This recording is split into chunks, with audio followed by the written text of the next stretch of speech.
did a lot of surprising things with the actual script. I'd like to talk about that.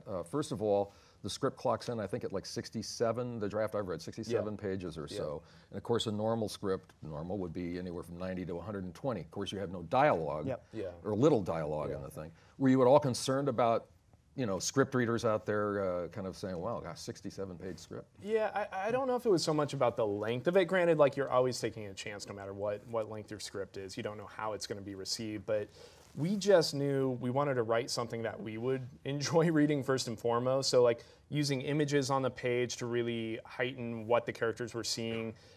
In the text, we would play with font size, like making it larger for sounds that were much, much louder, and like smaller font size for much quieter sounds. There's like a section in that sales script where we would only put one word on a page for like 4 pages straight, because it's about like John Krasinski's character running from one point to another and making sure you felt like he was really, really under all the pressure that had been building up at that point. We had heard once that Stanley Kubrick and Arthur C. Clarke, when they wrote the script for 2001: A Space Odyssey, that there was a section in the script that was just a bunch of blank white pages, and then it said in the center of the page, the ship docks. And that's how they wrote the docking sequence. And we thought that is really powerful, because that, in the movie in 2001: A Space Odyssey, that is the most epic, you know, grand kind of thing you could possibly imagine. And I suppose you could, you know, write 10 pages of prose about why that's a moment, but we love the simplicity of how they communicated that. And so we were trying to take wild swings throughout the script. Well, let's take a look. Actually, I got a couple of script pages here, and I just wanted to show the students who may not have read the script what it looks like. Like, here's a page where you inserted this image of the Monopoly game, because the Monopoly game is a big deal. So what were you thinking there?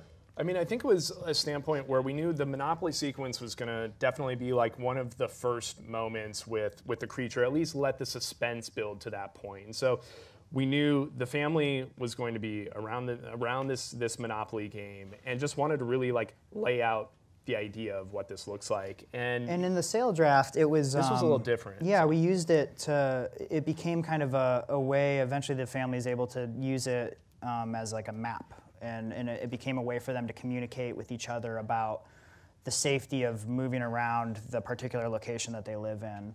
And so we thought it was potentially a clever way to visualize what they were communicating, what they were going through, with, again, not using dialogue. So it was another way to attempt to avoid having characters talk to each other. Let's look at another page here.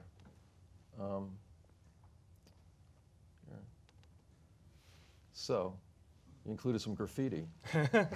Yeah, again, this did not make the final cut of the film, but one of the notes we got from Paramount, I think it was, which their notes were incredible, but one of their notes was like, we should give the audience just a little more of what the backstory is of these creatures.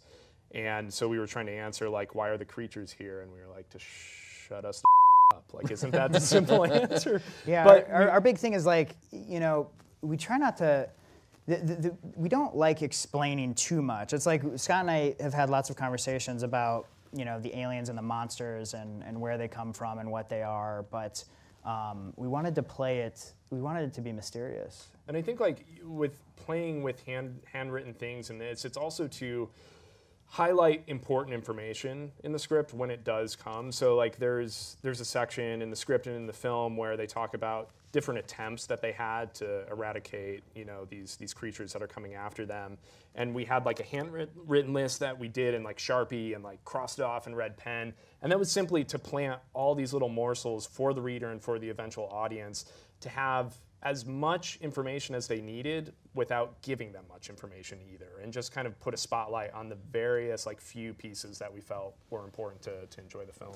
Yes, the script has got a lot of different things that you would not see in a normal script. Blocking text in black to indicate darkness. There's at least the draft I read, there's a set of images of a skyscraper and the Statue of Liberty to give a sense of the scale in terms of the wind turbine.